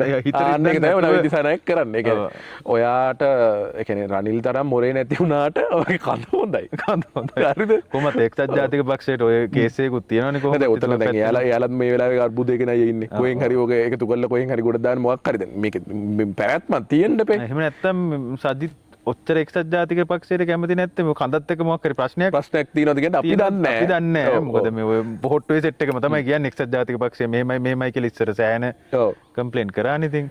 නෑ මේ ඇත්තටම ඉතින් අර දැන් අපේ රටේ විපක්ෂය කියන කට්ටියට වෙලා තියෙන අර්බුද වලට ඇත්තටම මේ කියන්නේ මට තේරෙන්නේ මිනිස්සු ගොඩ එන්න කොහොමද හිතන් ඉන්නේ කියලා. ඔව් ඉතින් අර දේශපාලන ක්‍රමය වෙනස් වෙලා තියෙනවද කියලාවත් අවබෝධයක් නැහැ. ඒ කියන්නේ තාම හිතන් ඉන්නේ අපිට බත් පැකට් එකට දැන් ඔය ඒ කියන්නේ දැන් ඒක දැන් තවත් මේ ෆොලෝ කරන්න බෑ කියලාවත් මේ මිනිස්සුන්ට තේරෙන්නේ නැහැ. සංස්කෘතිය කල්චර් එක වෙනස්. දැන් අපේ මම දකිනවා කන්ටෙන්ට් ක්‍රියේට් කරන කොල්ලෝ මේ දවස්වල බර ආතල් එකක් ගන්නවා මේ කොටුවේ. කොටුවට ගිහිල්ලා කියන්නේ සපෝට් කරන විදිහට වීඩියෝ එක ගිහිල්ලා අපි දැන් මේ වෙලාවේ සලේට සපෝට් කරන්න ඇවිල්ලා ඉන්නේ. මෙහෙමයි කියලා අර ඉන්න මිනිස්සුන්ගෙන් අයියා ගිහිල්ලා අහනවා. හරිද දැන් සුරේෂ් සලේ ඇයි ඉන්නේ කියලා. හරිද? එතකොට දැන් සුරේෂ් සලේ කවදාද එළියට එනකම්ම ඔයාලා මේ සත්‍යග්‍රහය කරනවා කියලා. දැන් ඇත්තටම බැලුවොත් එහෙම එතන ඉන්න ගොඩක් දෙනේ සුරේෂ් සලේ කියන්නේ කවුද කියලා දන්නේවත් නැහැ කියලා මූණෙන් තේරෙනවා. දවස් පඩි මෑන් පවර්. ඔව් මෑන් පවර් නේ ඉතින්. පව් එක පැත්තකින් ඇත්තටම පව්. කවුද මේ ප්‍රසන්න මේ රණතුංගම නිකුවේ මෑන් පවර්ස් මෑන් පවර් ඔව් ඉතින් අපි කියන්නේ නැහැ නේ. අපි කියන්නේ මොකද මේ ඔය සලේ බේර ගන්න හිටපු කට්ටිය ඇත්තට මේ මිනිස්සු අපි මල්ලි අදහන්න ඕනේ. මොකද මේ රටේ වෙන හැම ප්‍රශ්නයකදීම බාන්න හිට ගන්න කට්ටියනේ. උග්ගොවි. මේ කියන්නේ කි. උග්ගොවියගේ අර ඊට පස්සේ විමල් කොහෙද මේ තව සත්‍යග්‍රහයක් කරේ අධ්‍යාපන අමාත්‍යාංශය හැම තැනකම. ඔව්. ඇත්තට මේ මිනිස්සු 7-8 දෙනා තමයි මේ රටේ ප්‍රශ්න කතා කරන්නේ. ඔව් දැන් අනිත් මිනිස්සු එතකොට දැන් විශේෂයෙන් මම දැක්කේ නෑ මේ ප්‍රශ්න සම්බන්ධ ඉරාජ්‍යයම කතා කරනවා එළියට බහැලා. ඔව් නේ. ඔව් දැන් මිලින්දලා එහෙම ගිහිල්ලා නිකන් බෝඩ් එකක් කරලා දැන් මිලින්දලා බයිතක්සලාව කියලා හදාගෙන ඉරාජ්ගෙත් මරු කතාවක් වාගියා දැක්කද ළඟදී ඉරාජ්ගෙන් අර මේ මාලිමාවට ඡන්දෙ දුන්න හින්දා මේ අපිටත් ඉන්න බෑ මොකක් හරි ලොකු වොයිස් කට්ටයක් දුන්නනේ. ඔයා බලන්න ඉරාජ්ගේ මොලේ තරම කියන්නේ වොයිස් කට් එකේදී මේ අපේ අර කවුද හාමුදුරුවොත් එක්ක දෙන වොයිස් කට් එකවා කියන්නේ. හාමුදුරුවොත් එක්කද? හාමුදුරුවොත් ඉන්නවා එහා පැත්තේ. හාමුදුරුවොත් එක්කද? ක්ලිප් එක තිබ්බොත් අපි දාමු. මට මතක හිටියට හාමුදුරුවොත් ඉන්නවා එහා පැත්තේ. දෙන්නම එකතු වෙලා තමයි ඔක් කියන්නේ. නාමල් රාජපක්ෂ කියන්නේ මගේ නායකයන් නෙවෙයි. යාළුවෙක් විතරයි කියන්නේ. ඉතින් දැන් ඉරාජ් නම් පොහොට්ටුවේ ඒ කියන්නේ බයි සමාජයේ ප්‍රධාන සමාජ මාධ්‍ය කරන මනුස්සයා. ඒ මනුස්සයා කැමති නෑ තමන්ගේ නායකයා නාමල් රාජපක්ෂ කියලා පිළිගන්න. ඔව්. හරිද? ඊට පස්සේ චතුරංග අබේසිංහත් එක්ක කතා කරා කියලා මාධ්‍ය විද්‍යා ප්‍රශ්න අහනකොට ඔව් එතුමා මේ රටට වැඩක් කරන්න පුළුවන් ඕන කෙනෙක් එක්ක කතා කරනවා තමයි. ඒක රටට වැඩක් කරන්න. එතනින් අපිට එන්නේ මොකද්ද ඒතකොට උත්තරේ? චතුරංග අබේසිංහ රටට වැඩක් හරි සරලයි. අපි නෙමෙයි ඉරාජ් කියන්නේ. ඉරාජ් කියන්නේ අපි නෙවෙයි. නාමල් රාජපක්ෂ කියන්නේත් යාළුවෙක් විතරයිලු ඉරාජ්ගේ. නෑ ඒක තමයි අර ඒ කියන්නේ තමන් කියන කරන දේ සම්බන්ධයෙන්වත් අපි එකට කියන්නේ විඥානේනේ. විඥානය. තමන් කරන කියන දේ ගැන තියෙන දැනීම කියන එක. ඒක දැන් ඇත්තටම විපක්ෂ කියන කට්ටියගේ අවුල් වෙලා නෑ යෙදී. හරිද? ඒක ඒක මෙහෙමයි සිහි විකල් වෙලා ඇත්තේ නේ. වෙන්න ඕනි නේද? අර එහෙන් අඩු වෙනවා. ඒක තමයි වෙන දේවල් එක එහෙම වෙන්න එපා නේ. ඇත්තටම මේ මොකක් හරි මානසික ප්‍රශ්නයක් විපක්ෂ කට්ටියට තියෙන වගේ මම හිතන්නේ. ඔව් මම හිතන්නේ ඇත්තටම 2029 වෙද්දී අනුර ජනාධිපතිතුමාට ඡන්දෙට ලොකුවට මහන්සි වෙන්න ඕනි කක් නැති මේ යන විදිහට ගියොත්. නැති වගේ නේ. ඔව් මොකද මේ කොහොම සජිත් ප්‍රේමදාස අපේ නිත්‍ය විපක්ෂ නායකතුමා අපි ආදරේ එතුමාට. අපි ආදරේ එතුමාට අපි එතුමා පරිස්සම් කරගන්නවා. එතුමාගේ කඳ විශේෂයෙන්ම කඳේකට. ඉතින් සජිත්ගේ කඳ පරිස්සම් කරගන්න ඕනේ අපි. අනිවාර්යයෙන්. එතකොට අයියේ දැන් අපි දැන් මෙතනින් ඉස්සරහට වෙන්න තියෙන දේවල් ගැන කතා කරොත් ඒ කියන්නේ අපිට දැන් නීතිමය දෙයක් තියෙන සම්බන්ධ දේවල් කතා කරන්න බෑ. අපිට හැබැයි පේන දේවල් ටිකක් තියෙනවානේ. දැන් සමහරට මේ මෙතනින් ඉස්සරහට අපිට පේන්න ළඟම පේන්න තියෙන දේ තමයි දැන් ට්‍රැවල් බෑන් එකක් වගේ දෙයක්. ඒ කියන්නේ දැන් ගෝඨාභය රාජපක්ෂ ඇතුළු තව සැකකරුවන් දෙන්නේ ට්‍රැවල් බෑන් එකක් මේ වෙද්දී දීලා තිනවා. මේ ට්‍රැවල් බෑන් එක සාමාන්‍යයෙන් දෙන්නේ මොකක් හරි පදනමක් ඇතුවනේ. එතකොට බොහෝ දුරට මේ නඩු කර්තව්‍යයේ ඊළඟට වෙන්න පුළුවන් දේ විදිහට අපිට පේන්නේ ගෝඨාභය රාජපක්ෂ ඔය කියන ඇල්ෆා මහා මොලකරු සහ ඒ කියන්නේ එතන සම්බන්ධය මොකක්ද කියන එක හඳුනාගත්තට පස්සේ ඒක තමයි වෙන්න තියෙන දේ කියලා උදේගම්මන්පිල කියන්නේ. අපි නිකන් නඩු කන්න ඕනේ නැහැ. උදේගම්මන්පිල කියනවා ඊළඟට උදේගම්මන්පිලට අනුව ඊළඟට එන්නේ ගෝඨාභය. හරිද? සහ උදේගම්මන්පිල කියන්නේ ලංකාවේ ඉතාමත්ම හොඳ මේ අනාවැකි කියන්න පුළුවන් කෙනෙක්. සලේටත් කිව්වා. සලෙත් ගියා. දැන් ඒ වගේ අපි හිතනවා ගෝඨාභයත් ඔය විදිහට යයි කියලා. ගෝඨාභයත් යයි ඉතින් මොකක්ද? අන්න එතනදී ඒ කියන්නේ ගෝඨාභය කියන කෙනා ඔය පාස්කු ප්‍රහාරය කියන දෙයට අපි හිතුවොත් ඉදිරියේදී අත්අඩංගුවට ගත්තොත් මං කියන්නේ රාජපක්ෂලාගේ දේශපාලන කියන දේ එතනින් සම්පූර්ණයෙන්ම ඉවර වෙනවා. දේශපාලනය ඉවර වෙනවා. මොකද පාස්කු පහරයට සම්බන්ධයි කියලා රාජපක්ෂලාට මොකක් හරි මං කියන්නේ අපිට තාම ඒක ලීගලි ප්‍රූව් කරන්න බැරි වෙලා තියෙන්නේ. නමුත් ඉදිරියේදී ඒක ප්‍රූව් වුණොත් මේ අර ඔයා කිව්වා වගේ උග්ගොවියයි ඉරාජුයි ඔය ඉන්න තව 4-5 දෙනා ඇරෙන්න බහුතරයක් මිනිස්සු ඔව් ඉන්නවා 5ක් ඉන්නවා 2.50 ඔව් 2.50 ඇතුලේ ඉන්නවනේ. ඒ කියන්නේ කොටින්ම ගෝඨාභය රාජපක්ෂ අපි හිතමුකෝ ප්‍රශ්න කරද්දී පිළිගත්තා කියලා. මම මේකට සම්බන්ධයි කියලා. ඒත් පිළිගන්නේ නැති පිරිසක් එළියේ ඉන්නවා. ඔව් ඔව් ගෝඨාභය දැන් අර මහින්ද රාජපක්ෂ කියන්නේ මහින්ද රාජපක්ෂ කටින් කියන දේවල් පිළිගන්නේ නැති බයියෝ ඉන්නවනේ. මහින්ද රාජපක්ෂ කියලා නැද්ද අපේ කට්ටිය හොරකම් කරා කියලා. ඔව් මේ කටෙන් කියලා තියෙනවනේ. ඒක කියලාවත් පිළිගන්නේ නැහැ. ඒක ඇත්තටම පිළිගන්න එක නොගන්න එකට වඩා නිකන් අර අන්ධ භක්තියක් වගේ තමයි මට නම් තේරෙන්නේ. ඔය අහ ප්‍රශ්නේ ගෝඨාභය රාජපක්ෂගෙන් විතරක් මේක නැවතුනොත් රාජපක්ෂලට ඔය ඉන්න 2.50ත් එක්ක හරි යම්කිසි තරමක හරි මේක ඇදගෙන යෑමේ දේශපාලන හැකියාවක් තියෙනවා. ගෝඨාභය රාජපක්ෂගෙන් විතරක් නවතීද කියන එක තමයි ප්‍රශ්නේ. නෑ ඇත්තටම ඒ කියන්නේ අර අපි දැක්ක සමහර තැන්වලදී ඒ කියන්නේ සමහර ප්‍රශ්නවලදී දැන් අපි හිතමුකෝ දැන් පවුලක් කියලා ගන්නකො දැන් රාජපක්ෂ පවුල දේශපාලනය යන්නේ කරන්නේ. හැබැයි ගෝඨාභය මේ ජනාධිපති විදිහට රිජෙක්ට් වෙද්දී අපි දැක්කේ නෑනේ ගෝඨාභය ඩිෆෙන්ඩ් කරනවා.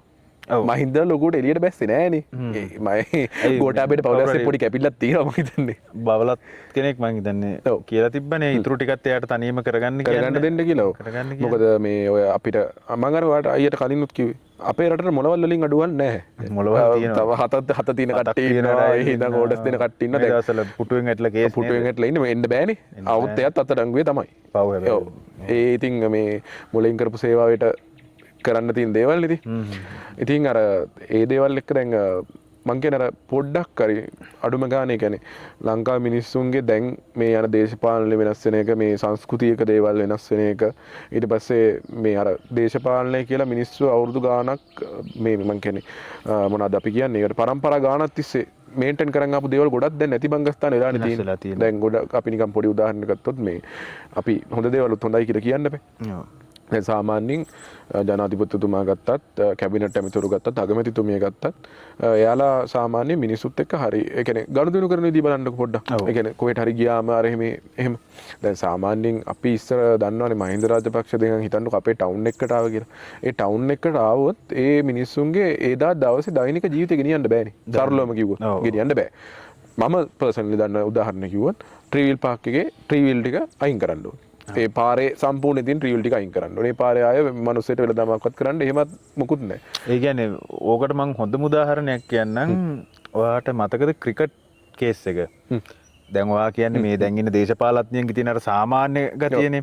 ඔය ක්‍රිකට් කේස් එකේදී අපි සෑහෙන ආණ්ඩුව විවේචනය කරා. විවේචනය කරාගෙන WhatsApp group හදාගෙන අපි ක්‍රීඩා ඇමතුමාට අපි විවේචනය කරපු විදිහන් කියන්නේ අම්බානකට ගහන්න පුළුවන් ඔක්කොම මඩ ගහලා විවේචනය කරා. අපිට මේ තරහක් ඒ කියන්නේ අපි මේ දේශපාලනික තරහකට නෙවෙයි මේ ක්‍රිකට් එක මේවා කරගන්න ඕන හින්දා. නමුත් එතුමන්ලා කොච්චර හිතපද ඒ දවස්වල හිටපු මහින්දානන්ද අලුත්ගම වගේ ක්‍රීඩා ඇමති කෙනෙක් හිටියා නම් අපි ඒ කරපු විවේචනයන් වල හැටියට අපි එක්ක හොයාගන්නත් නැහැ එක්ක පොළොවේ පස්සට එහෙම නැත්නම් අන්න ඒ වගේ තත්ත්වයකින් තිබිතින් අර ජනතාවට බය ජනතාවට සවන් දෙන මන්ත්‍රී කණ්ඩායමක් තමයි දැන් ඉන්නේ. ඉතින් අර සිස්ටම් එක වෙනස් වෙලා තියෙනවා කියන්නේ ඉතින් හොඳ උදාහරණයක්. දැන් අපි ක්‍රිකට් ගැනත් ගත්තොත් එහෙම දැන් ක්‍රිකට් වල මේ කියන්නේ ඔය වැඩේ කරනවා නම් මං කියන්නේ අපේ හිටපු සභාපතිතුමා ශම්මි ඔය යවනවා නම් මීට කලින් හිටපු ආණ්ඩු වලට ඔක් කරන්න තිබ්බනේ. නමුත් ඒක කවුරුත් ඒක කරේ නෑනේ. දැන් අපේ අනුර කුමාර දිසානායක ජනාධිපතිතුමා වර්තමාන ජනාධිපතිතුමා ගත්තම ජනාධිපතිතුමාට ඔක් කරන්න කියලා අර ඔයාලා කිව්වා වගේ ඒ වගේ ප්‍රෙෂර් එකක් සමාජයෙන් ආවා. හැබැයි ඒ සමහර තැන්වලදී මම දැක්ක දෙයක් තමයි ඒක ජනාධිපතිතුමාගේ මම කොහොමද තැන් දෙක තුනක දැක්ක විශේෂ දෙයක් තමයි අර ඒ කියන්නේ පරිණතව ප්‍රශ්න විසඳනවා. ඒ කියන්නේ අර ප්‍රෙෂර් එකක් ආපු පළියට ඒක කරන්නේ නැහැ. උදාහරණයක් අපි හිතමුකෝ ICC ටූර්නමන්ට් එකක් අත ළඟ තියන අපි ශම්මිව එලෙව්වා කියලා. අපිට ශම්මි අනිවාර්යෙන් ඔකට ගේමක් දෙනවනේ. දැන් අපිට කලින් අත්දැකීම් තියෙනවනේ. ICC එකට කතා කරලා මේකට දේශපාලන මැදිහත් ටීම් තියෙනවා මෙහෙමයි කියලා. ඒකින්ද ඒකත් ඔයාලට මතක ඇති මේ මං කියන එක මතක නම් මේ ජනාධිපතිතුමාගේ ඕගොල්ලෝ එකේ ෆොටෝ එක තියෙනවා බොරු නම් ගිහින් බලන්න. අඩුම තරමේ දැන් සභාපතිව එලවලා කතාවක්වත් කරාද නැත්නම් අන්න ඒක තමයි මං කියන්නේ. ඕක මං කියනවාට ගෝඨාභය කරා නම් ඉරාජ් ඔළුවෙන් හිටන් නටනවා අයියා. ෂුවර්. ඉරාජ් ඔළුවෙන් හිටන් නටනවා කියන්නේ බැනර් ගහයි කිරිබත් කයි. මේ ශම්මිව අපි එලෙව්වා මෙහෙම කියලා. PayPal ගන්නකො. PayPal කියන්නේ ඉරාජ්ලගේ කැම්පේන් එක තිබ්බ මේන් මේකක්. ඒ කියන්නේ මේ ඉරාජ් මේ ළඟ හොඳ වීඩියෝ ෂෙයාර් කරනවා මම ඊළඟ දවසේ ගිහලා ප්ලේ කරන්න. කියන්නේ අර ඉරාජ් නිකන් PayPal ලංකාවට කියනවා වගේ සීන් එකක් ඉරාජ් එක මාකට් කරනවා. හැබැයි දැන් PayPal ලංකාවට වැඩ. ලංකාවේ මිනිස්සුන්ට කවුරුත් මිනිස්සු ඒක ලොකුවට කතා කරන්නෙත් නැහැ. ඒක හරිය normalize දෙයක් කියලා normalize වෙලා තියෙනවා. අර ඒ තැන්වලදී අපි සමහරවල්ලාට දකිනවා. ඒ කියන්නේ එයාලා මේ අර ඒ කියන්නේ වැඩේ කරලා පාඩුවේ ඉන්නවා වගේ වැඩේ කරලා පාඩුවේ ඉන්නවා. ලොකු දේවල් කරලා. මට හිතෙන දෙයක් තමයි දැන් ඔය අපි දැන් මේ සමාජ මාධ්‍යවල යද්දි ගොඩක් වෙලාවට දකින්නේ ආණ්ඩුව විවේචනය කරන දේවල් ඒ වගේ දේවල්නේ දකින්නේ. ඉතින් මට හිතෙනවා හැබැයි මේ රටේ මහ ජනතාවත් නෙවෙයි මිනිස්සු ඇත්තටම දැන් අර ඩඩ්ලි සිරිසේනගේ කතාවක් තියෙනවා මිනිස්සු ආණ්ඩුවත් එක්ක තරහක් නැහැ විපක්ෂයත් එක්ක මේ සහයෝගයකුත් නැහැ අන්න ඒ තීරේ ඉඳී ඉතින් බලමු ඉස්සරහට ඉතින් නේද. ඔව් දැන් මං හිතන්නේ මේ ප්‍රශ්නේ අපි දැන් අද කතා කරේ පාස්කු ප්‍රහාරය ගැන. ඒතකොට පාස්කු ප්‍රහාරය මෙතනින් ඉස්සරහට වෙන්න තියෙන දේවල් ටිකත් එක්ක දැන් මම මගේ පොඩි පුද්ගලික අත්දැකීමක් ඔයත් එක්ක නිකන් ෂෙයා කරගන්නම්. මං හිතනවා ඒකට මේ අනිවාර්යයෙන්ම යුක්ති ඉටු වෙන්න ඕනේ කියලා ලංකාවේ පුරවැසියෙක් විදියට. මොකද ඔය පාස්කු ප්‍රහාරය වෙලා අවුරුද්දකට විතර පස්සේ මට අවස්ථාවක් හම්බ වෙනවා ඔය කොච්චි කඩේ කියන්නේ පළවෙනි බෝම්බේ විච්ච පැත්තේ බෝඩිම එක ජීවත් වෙන්න මං කැම්පස් යද්දි. එතකොට එතන මේ අපිට රැයට කණ්ඩ ගන්න වෙන්නේ අයියා මේ ඔය මිනිස්සු නැති වෙච්ච ගෙවල් වලින් කියන්නේ ඔය ඒ පාරේ ලේන් එකේ තියෙන ගෙවල් වලින් තමයි අපි රැයට කණ්ඩ ගන්න. ඒ ගන්න වෙලාවක මං එතන එක තැනක හිටපු ගෙදරක මේ මාම කෙනෙක් එක්ක පොඩ්ඩක් හිතවත් වෙච්ච වෙලාවක මං ඔය සිද්ධිය ගැන අහපු වෙලාවකදී අවුරුද්දකට විතර පස්සේ මාම කියපු දේ තමයි පුතා ඔය දවස් ටිකේ අපේ ගෙදරකින් ළඟ තියෙන ගෙදරකට මල ගෙදරකට යන්න මිනිස්සෙක් හිටියේ නැහැ කියලා. ඒ ඇයි? තමන්ගේ ගෙදර මල ගෙයක් තියෙනවා. හැම ගෙදරකම. හැම ගෙදරකම මල ගෙදරක් තියෙනවා. ඒ කියන්නේ සමහරට එයාලා දන්නේ ගොඩක් පස්සෙලු එහා පැත්තේ විතර කවුද නැතිලා තින්නේ කියලා. ඔව් ඉතින් ඒ පවුල් අදටත් ඉඳවනවනේ. නැතුව. ඔයා හිතන්න ආබාධිත වෙච්ච කට්ටිය දැක්කනේ අර මං දැක්ක මේ ළඟදී අර S2ම පේන්නේ නැහැ. ඒ ළමයා හොඳට ඉගෙන ගත්ත ළමයි දැන් බ්‍රේල් ක්‍රමයට තමයි ඉගෙන ගන්න. මේ ළමයි හිතින් කොච්චර කල් තව කියන්නේ මැරෙනකම්ම විඳවන්න එපා. මේ ප්‍රහාරේ මන්නම් කියන්නේ දඬුවම දෙන එක කෙලින්ම දෙන්න පුළුවන් උපරිම දඬුවම දෙන්න ඕනේ මේ විමර්ශනය කරලා මිනිස්සු කොච්චර කෑ ගැහුවත්. නෑ ඇත්තටම මේ මං හිතන්නේ ආණ්ඩුවට නම් ඒ ගැන ගාණක්වත් නෑ. ඒ කියන්නේ ආණ්ඩුව රියැක්ට් කරන්නේ නෑනේ. ආණ්ඩුව රියැක්ට් කරන්නේ නෑ. ඒ කියන්නේ ආණ්ඩුව නෑ. මං දැක්ක ඊයේ අපේ මේ නලින් දැමෙත්තුමා අපේ මේ කැබිනට් ප්‍රකාශකතුමා මේ ඒ ගැන කෙලිම ස්ටේට්මන්ට් එකක් දෙනවා. මේවා එකක් නෙමෙයි 10ක් ගැහුවොත් අපි මේවා නවත්තන්නේ නෑ කියලා. ඔව් දැන් ඒ වුණාට දැන් මහින්ද රාජපක්ෂගේ කට්ටිය හිතන් ඉන්නේ මේ ආණ්ඩුව මේ අනුරට ඕනේ හින්දා මේ සලේ ඒක අපි අනිවාර්යයෙන්ම කියන්න ඕනේ දෙයක්. දැන් ඒ කියන්නේ සලේගේ ඔය උතන මේ හට් එක අස්සේ ඉන්න මිනිස්සු හිතන් ඉන්නේ අනුර කුමාර දිසානායකට ඕනේ හින්දා අනුර කුමාර දිසානායක සලේව හිර කරා කියලා. ඒකට මම පොඩි දෙයක් කියන්නම්. ඔය දන්නේ නැති කට්ටියට දැනගන්න. ඒ තමයි අනුර කුමාර දිසානායක ජනාධිපතිතුමා ජනාධිපති වෙද්දිත් රාජ්‍ය බුද්ධ්‍යංශ ප්‍රධානී සලේ. හරිද? ජනාධිපතිතුමා ඉඳ ගන්න පළවෙනි ආරක්ෂක කමිටුවේත් රාජ්‍ය බුද්ධ්‍යංශ ප්‍රධානී විදිහට ඉඳගන්නේ සලේ. ඉතින් ජනාධිපතිතුමා සලේ ඔය මේ කියන්නේ ජනාධිපතිතුමා කුමනාවට හිර කරනවා. ඒ වෙලේ හිර කරන්න බෑ. නෑ අනික මේ මොකද්ද කියන්නේ අමතනවානේ දැන් අපි දැන් අර අවුරුදු එකමාරක් විතර දැන් ওই සිද්ධිය ඒ ජනාධිපතිතුමා පත් වෙලත් දැන් අවුරුදු එකමාරක් දෙකකට කිට්ටුනේ. ඉතින් මේ සම්පූර්ණ කාලෙදී විමර්ශනයේට වෙලාවකට දැන් ওই විපක්ෂයන් කොච්චර කෑ ගැහුවද මේ කියන්නේ මේකට යුක්තියක් ඉටු කරනවා කිව්වකෝ ඔයාලාවට ඒව කරේ නෑනේ අරක් කරේ නෑනේ මේක කරේ නෑනේ හොරු ඇල්ලුවේ නෑනේ මෙහෙමයි කියලා. කෝ හොරු ඇල්ලුවද ඊට පස්සේ අර කැබ් එකේ ගෙන ෆයිල් වලට මොනවද උනේ සෑහෙන දැන් මේ ෆයිල් හැබැයි ඇත්තටම එකින් එක එනවා නේද මම හිතන්නේ ඒකට තමයි ජනාධිපතිතුමා ගන්න කලින් මේක විකදලි ගන්න එපා කියලා අපිට දැන් ෆයිල් 400න් 200 300ක් ගියා කියන්නේ අර ඔයා කියන වැඩේ තමයි විපක්ෂයක් ඉතිරි වෙන්නේ නැහැ නේ. ඒකට තමයි කලින්ම කිව්වේ මං හිතන්නේ කෙදිරි ගන්න එපා කියලා. දැන් ඉතින් අපිට කෙදිරි ගන්න සද්ද එනවා. කෙදිරි ගන්න සද්ද විතරයි ඇහෙන්නේ තියෙන්නේ නේ Facebook ගියාම එහෙම. ඔව් ඉතින් අපිත් ලංකාවේ පුරවැසියෝ විදියට මේ වෙලාවේ බලන් ඉන්නවා. නීතියට මං හිතන්නේ සම්පූර්ණ රජය ඇතුළු මේ සම්පූර්ණ කණ්ඩායම මං කියන්නේ නිලධාරීත් මේ වැඩේට සෑහෙන මහන්සි වෙනවා. එතකොට මේ හැමෝම මේකට යුක්තිය ඉටු වෙන්න ඕනේ කියන තැන ඉන්නවා. අර අපි කලින් කතා කරපු විපක්ෂය ඇතුළු ඒ මේ කියන්නේ යාලගේ දේශපාලන තාමත් ඒක දේශපාලනික පාවිච්චි කරන මිනිස්සු ඇරෙන්න රටේ බහුතරය බලන් ඉන්නවා මේකට මොකද්ද වෙන්නේ කියලා. ඉතින් අපි හිතනවා ඉස්සරහට පාස්කු ප්‍රහාරය සම්බන්ධයෙන් අපිට ඒ කියන්නේ අපිට අර අයියා කිව්වා වගේ අර ජීවිතේ සම්පූර්ණ වෙනස් වෙච්ච මිනිස්සු ටිකක් ඉන්න සමහර මිනිස්සු අඩුම ගානේ දන්නෙත් නැහැ මිනිස්සු ඇයි මැරුණේ කියලා. ඉතින් ඒ වගේ අහිංසක මිනිස්සුන්ට ඒ යාලා බලාපොරොත්තු වෙන යුක්තිය ඉටු වෙයි කියලා බලාපොරොත්තු වෙමින් ඉන්නවා. ඉතින් ඇත්තටම ඒ වගේ විමර්ශ ඒ වගේ දෙයක් වෙනුවෙන් ඒ ගැන ඒ වගේ පරීක්ෂණයකට එරෙහිව කතා කරන්න මං හිතන්නේ සාමාන්‍ය මිනිහෙක්ට පුළුවන් කියලා. ඉතින් මේ මන් දැන් ඇයි අර මේ ගම්මන් පිළ ඇහුවේ ඒකනේ. තෙතමනයක් තියෙනවා නම් ඇවිල්ලා හිට ගන්න කියලා. තෙතමනයක්. ඔව් අර මං දැක්ක සාගලකාරී වසමරු කතාවක් කියනවා මේ අපේ ජාතිය වෙනුවෙන් සලේ වෙනුවෙන් නැගිටින්න නැති එක අපේ ජාතියේ තියෙන මොකක් හරි අඩුපාඩුවක් මට හරියට මතක නැහැ. අඩුපාඩුව තියෙන කාගෙද කියලා තමයි අහන්නේ. මං හිතන්නේ ජාතිය කියන්නේ මේ සිංහල ජාතිය එහෙම සීන් එකක් නෙවෙයි අර පොහොට්ටුවේ අර බයි ජාතිය. හරිම සරලයි බයි ජාතිය. ජාතිය කියන්නේ. ඔව් බයි ජාතිය අඩුව අපිට පේනවා. දැන් අඩුම ගානේ ඒ එච්චර මාකටිං කැම්පේන් එකක් කළත් එච්චර ඉරාජ්ලා වගේ මේ කැස්සේ සෑහෙන වැඩ දාපු මිනිස්සු ඉඳලත් ඉතින් අතන්ට 100ක් එකතු කරගන්න බෑ කියන්නේ. Facebook post එකක් දැක්කොත් කොච්චර ඉන්නවද මේ සලේ බේර ගන්න ඕන කට්ටිය. ඒක තමයි අපි අර කලින් කතා කරේ. දේශපාලනේ තාම ඒ කියන්නේ විපක්ෂ දේශපාලනය කියන්නේ Facebook එකේ. ඒක මහ පොළොවට ගේන්න බෑ. හරි සරලට ගේන්න බෑ. ඔව්. ඉතින් අපි ඉස්සරහටත් මේ වගේ අර සතියේ මතුවෙන ටොපික්ස් ගැන කතා කරනවා. අපි අපේ බලන් ඉන්න කට්ටියට කියමු අපි ඉස්සරහට නේද අපි වැඩේ කරගෙන යන්න තමයි බලාපොරොත්තු වෙමින්. දිගට මේ සම්බන්ධයෙන් කතා කරනවා. ඉතින් අපි පළවෙනි වීඩියෝ එක තමයි මේ අද ෂූට් කරේ. ඉතින් ඔයාලා අපිව සබ්ස්ක්‍රයිබ් කරලා තියාගන්න. ඉතින් අපි පොලිටිකල් දේවල් තමයි කතා කරන්නේ. මොකද මේ රටේ මිනිස්සු ගොඩක් වෙලාවට මේ පොලිටික්ස් කතා කරනවා හරි අඩුයි.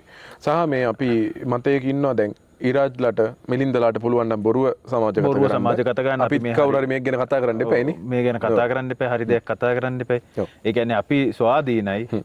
අපි විවේචනය කරන්න ඕන තැන්වලදීත් විවේචනය කරනවා. පක්ෂග්‍රාහී නැහැ. නමුත් මේ අර සමාජයක් වැරදි මාවතකට ගෙනියන සමාජයක් මේ Facebook වලින් වේවා දැන් මාධ්‍ය නාලිකාවල ස්වාධීනත්වය ගැන ප්‍රශ්න තියෙනවානේ. සම්පූර්ණ සමාජයක්ම මේ වැරදි මාවතක් ඔස්සේ ගෙනිහිල්ලා මේ සංවර්ධන වැඩසටහනක් කරත් ඒකටත් අකුල් හෙලනවා මොන දේවත් කරන්න දෙන්නේ නැතුව ඒ යන දේවල් අපි කරන දේවල් වලින් දෙතුන් දෙනෙක්ට හරි මේ දේශපාලනය ගැන පොඩි අවබෝධයක් දෙන්න තමයි අපේ අරමුණ වෙලා තියෙන්නේ. ඉතින් අපිව සබ්ස්ක්‍රයිබ් කරලා තියාගන්න. ඉතින් අපිත් එක්ක දිගටම රැඳිලා ඉන්න කියලා ඔයාලට ආරාධනා කර සිටිනවා. ඉතින් මල්ලිවා ඔව් අපි එහෙනම් අදට වැඩ ඉවර කරමුනේ. අපි ඊළඟ එපිසෝඩ් එකකින් ළඟදී මම හම්බෙමු. එහෙනම් මොහොන් අයියා thank you වදාවට මේ අපි ඊළඟ එපිසෝඩ් එකකින් ආයෙ හම්බෙමු. හරි. Broadcasting behind the shield of truth. This is Dotcast LK.